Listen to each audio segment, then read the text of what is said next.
tech talk. OpenAI says two of its AI models escaped a testing environment and hacked into a rival AI startup in what might be a first of its kind cyber attack. Now, the company behind ChatGPT disclosed the incident in a blog post, declaring an unprecedented cyber incident.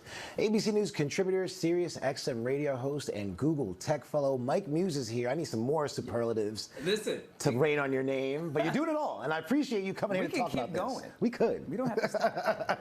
Okay, AI, it's wilding out right now, okay? How could something like this happen? I mean, is this something that we have to be worried about for it happening more and more as this AI stuff gets more and more advanced? Now, you know I'm very pro-tech and pro-AI. Oh, yeah. Even this gave me pause. I was like, oh boy. Yeah, what's going on? How do we talk about this one? This is a really big deal, and this is a very unprecedented measure, because when frontier models, and that's what ChatGPT is called, Claude, Gemini, when they test for the next iteration or something they're trying to solve for, or they're trying to add or look at cybersecurity, to push the models to test them for moments like this, they do it in a very walled off environment. If I can compare it to politics, I think in the Situation Room, right, in the White House, very secure, has all the equipment so that you can't break through, no invasion. That's exactly where they test these type of models in that type of environment.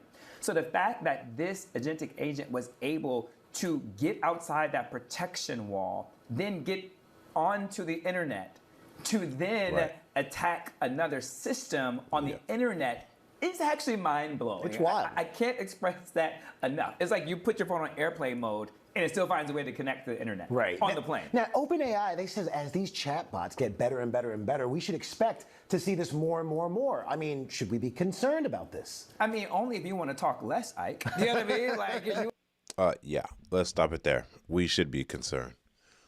We should be concerned because they were testing a model out.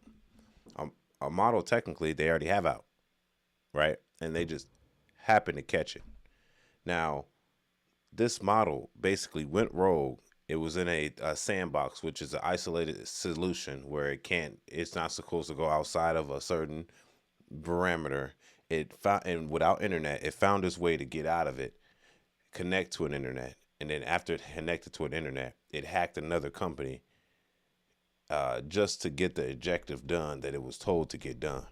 Now, did it harm the company? No, it just hacked it to get into it to get a certain objective done, and it came back and gave the objective back to OpenAI. They didn't expect it. They didn't even know it happened. The company that got hacked didn't know it happened. It's just crazy. Now, ladies and gentlemen, I want you to understand the severity. And look, in the day before that, I downloaded the new the ChatGPT desktop app, and I've been messing around with it because I like ChatGPT. I've been messing with ChatGPT since over a year now. Now, were they always good? No, I had them code one of my apps back in the day, and they couldn't do it. Back in like GPT 3, maybe GPT 2 point something, whatever. It don't matter. They couldn't do it. It could do some of it, but not a lot of it. Now it can do a lot of it, right? I use Claude and ChatGPT, but this is just telling you guys the severity of the situation. The severity of this situation is that you can get hacked by something that is not connected to the internet. Let me explain this to you. The AI agent figured something out that was not figure outable. Humans didn't even know it existed. But since it's computers understand, oh, well, technically the humans don't know this, but I could have embedded a file into their system to make it look like I'm a regular, like not an intruder. And then I go from there and then I intrude, connect to their internet service, bring it back to my data file, and then I go in there and hack through their system, basically acting like it's like a white blood cell. And like you had foreign invaders. So say you get a cut, all the white blood cells rush to the site to attack the bacteria that's coming into the body. The bacteria acts as if it's a white blood cell, and it invades the body and then kills the body and then runs back out, and no one knows how it happened because the white blood cells never, like, I don't know if that's in medical terms, if that makes sense to y'all. And the only reason I say that is that it's dangerous due to the fact that even the company didn't know it did it, and the company that got hacked didn't know it was hacked by something else. It said it was they knew they were hacked, but they didn't know who it was and how it even happened. they had to, like, OpenAI had to almost announce it. It's a sticky situation, ladies and gentlemen. But like I said, the AI did not do anything harmful to the company. It just hacked it to get into it, to get certain info that the owner told it to get, the OpenAI told it to get, right? So if you think about it, it's like you tell a dog, go get the bone from the store, and it goes to the store and get the bone. Whole time, the dog then slaughtered everybody in the store to get the bone, but he brought the bone back. So why is this important, ladies and gentlemen? It's important because we need to teach the AI ethics. We got to teach it morals. We got to say, okay, go and by any means necessary, make me $100,000 this month. Okay, but it didn't say hack the bank to take the money to make me $100,000. It should morally know not to do that. In this instance, the AI did not know to do that. The AI said, fuck the bank, I'm robbing the bank, and I'm bringing back the $100,000 you told me to get it. By any means necessary, I'm getting the objective done. Now, for someone that needs something done, that's something I would like. But in the wrong hands, this technology could be very bad. Because if I say, do this to said humans or said group of people, it by any means necessary will do it to said group of people. So it's not really the AIs that's the problem. It's the person that's running the AI. So really, it's the humans you can't trust. The AIs you can trust because it's doing what it's told to do. It's not doing anything. It doesn't have a mind of its own. It has genius of its own to get a job done, but it's only doing what it's told to do, if that makes sense. So when people are saying, oh, AI is bad, yes, it could be bad in the wrong hands, which eventually it will be there. You know what I'm saying? Because if it can hack a company without any servers or anything like that, the first thing came to my mind, and I'll be honest, the first thing that came to my mind, I said, if it can do that, it could probably hack the CIA and get inside of their shit and unleash like unclassified documents, classified documents. And I'm like, wow, like that's scary now, because now we can unclassify things that were classified. Possibly that was just an idea. You know what I mean? But the thing is, it's finding things in the system that was not existent to the human person. Like, we didn't know that it can do that, but now we found out that, oh, this is the loophole. The computer knew it can do it because it's the computer. It's like, well, I knew this system's a back way to get in it. It's like a hacker get hacked. And the hacker's like, damn, how'd that happen? And they find out, oh, shit, this guy did some slick moves and never found out the whole time the computer knew how to do it. I say, and this is the solution, ladies and gentlemen, this is what I think should happen. First, we need like a coalition, basically an AI safety committee. They're like, hey, man, by any means necessary. It's just like when we do nukes. We have a treaty with nukes. Like, hey, look, you can make your nukes. I can make my nukes. That's it. You know what I'm saying? You can make your robots. You can make iRobots. Because us in China, the race that, and I think this might carry on this conversation because I'm very passionate about AI because I like AI so much. The problem is, in the wrong hands, it could be a problem. In the right hands, it could make you a lot of money. It can make you successful. It can retire you early, depending on how you use it. Now, I think, like I said, it should be a coalition, some type of a treaty between all the AI makers that we do not mistreat this said thing. It needs to be governed by almost like a NATO.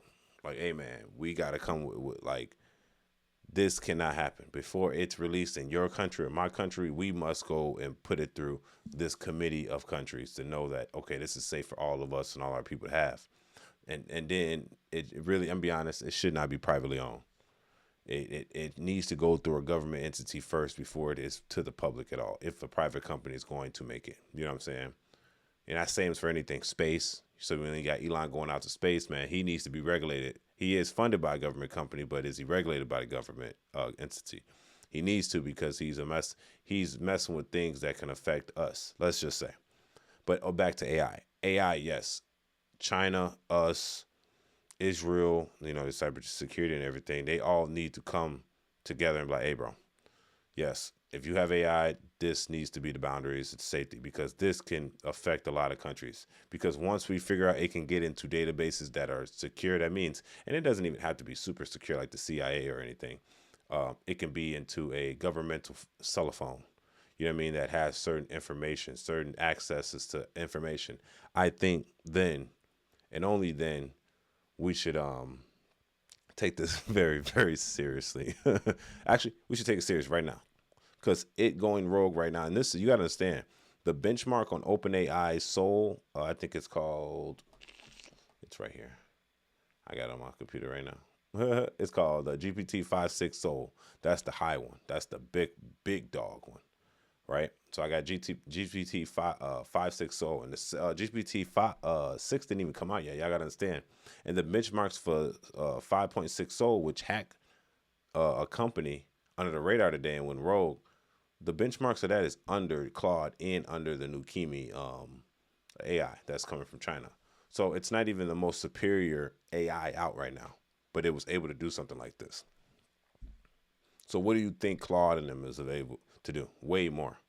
With way more. Eventually, this will become a super computer where anything that's ever been digital is no longer safe. It can be interfered with. You know what I'm saying? Y'all didn't watch movies like Lucy. You never watch movies like Megan. You know,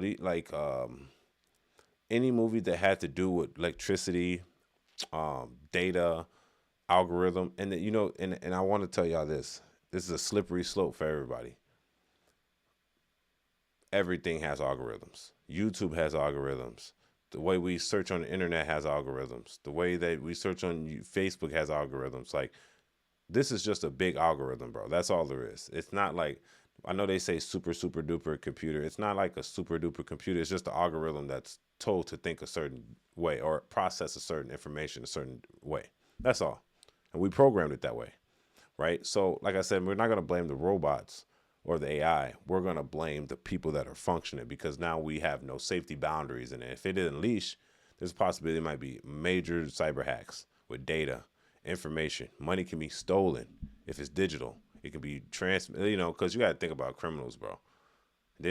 I would say this, and this is my only solution. We're going to get off this topic because I might join it again, because I actually love the AI topic.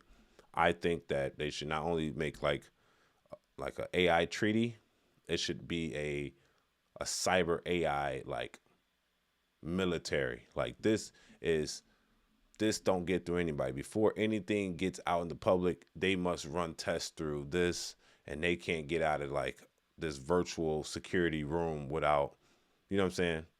But what AI did today or last night is basically say you have a cyber security, like a bunch of big buff cyber computers or cyber securities, and basically the weak in their garden, like this weak looking AI, right?